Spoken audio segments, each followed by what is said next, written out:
Greetings, everyone. Welcome to the Real Work Show. We're about to start a lightning round with my new friend, Andrew Furgiuele. And greetings, Andrew. How are you, Mark? Doing fantastic. Excited about this. You may be the first defense attorney I've ever spoken with in my life. That's a good thing for you. Exactly. Things have gone well. Exactly. Yes.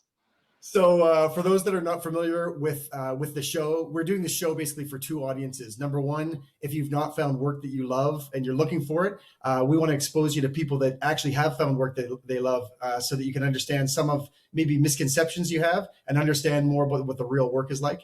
And also some of you may be further along in your career and are thinking about making a change. And again, we want to help you understand that work and see if it might connect with you.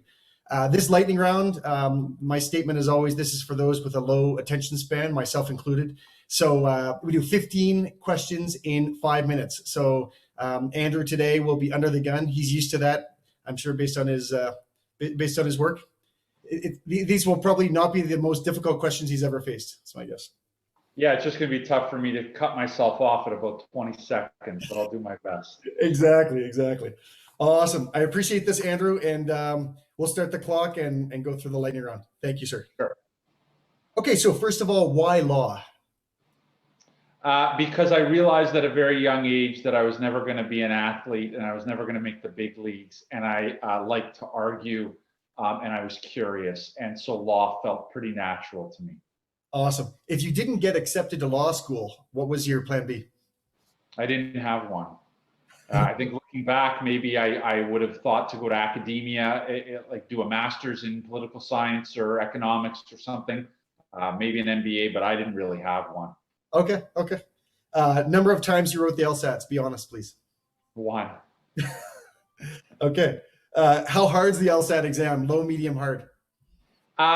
So I found it low because the LSAT really, it's about whether your brain matches the nature of the questions. You can study for it, you can train for it, but there are some people where it clicks a little bit better for, and there's some people that it just doesn't click for. And so I was lucky to be sort of in the first camp. Fantastic. At what age were you when you absolutely knew this is something I want to do? I want to be a lawyer. 7. Okay. If you weren't a defense lawyer, what type of law do you think you'd be doing? There was none other I considered. I was one of the few who went into law school saying I'm going to be a criminal defense lawyer, whereas the vast majority of people didn't know what they want to do. I don't know. It probably would have been some form of litigation, civil litigation, probably, or maybe land use planning. I enjoyed that class in law school. But it was criminal defense all the way for me. Very cool. Favorite courtroom TV show or movie? When I was younger, I used to watch the show The Practice with Dylan McDermott and Kelly Williams and all of them. And that one was all right. I find it's tough for me to watch those. So I never really can have a favorite. I end up nitpicking all of them, but that was the one I watched the most, if that's what counts. Cool. What do you like most about your work? Helping people and standing up for people who don't have anybody else who's standing up for them. Something that causes stress in your work? I would say the pressure you put on yourself to do a good job. That's the most stressful thing. Every time you're going into court, you've generally got a really important set of, you've got really important things at stake for your client every time. It's their liberty interest. And so you put a lot of pressure on yourself. Okay. In a typical day, what 3 activities might you be doing? Answering emails, reading disclosure or case law, and writing. Lots of writing written argument or drafting out oral submissions would be 3 things that you'd find me doing just about every day. Okay. What's the kind of person that makes a great defense lawyer?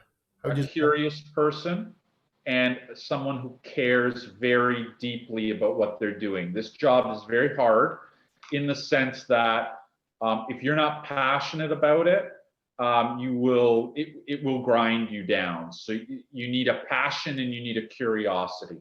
Okay. What's the least interesting part of your work? The emails. Okay. Mine too. I'm not a defense lawyer, but I can say the same thing. I think that's standard. Exactly. What's one misconception people have about working as a defense lawyer? That every day someone walks into my office, tells me that they're guilty, and just says, "Get me off." That's not how it works. And there are times that has happened, but they're actually very rare. And lots of times it's a lot more complex than just that. But this is it's not a revolving door of people coming in saying, "Get me off what I did." Okay. How much of your time is spent in the courtroom versus outside? So I have a bit of a lower volume practice by design. I focus more on big cases. So my number of days in court, say in an average month, would probably be about 5. Okay. There are a lot of criminal lawyers who run higher volume trial practices or in court just about every day. Okay. And there's months where that'll happen for me, but it's not a standard month. Okay. I'm finishing my undergrad in the next couple of years and considering law school. What would you advise would be my first step to pursue a career in law? Talk to people in law school, talk to lawyers, see if you can shadow a lawyer in an area of law that makes sense to you, and then buy an LSAT practice book and see if that's is something that works for you. Awesome. So no surprise probably for you, Andrew. You seem like a pretty confident guy, but you survived the lightning round. So we actually have a pretty good statistics on that. So congratulations. That was awesome. So I know that's a very, very dense packet of information about what it is to be a defense attorney. So looking forward to our next conversation where we get a little bit deeper. But thank you very much for answering those questions. I'm sure that's given people a good kind of a good tidbit, hopefully that'll entice them to look more into this, but really appreciate that. My pleasure. Awesome. Thanks so much, Andrew. We'll talk to you soon. Talk to you soon.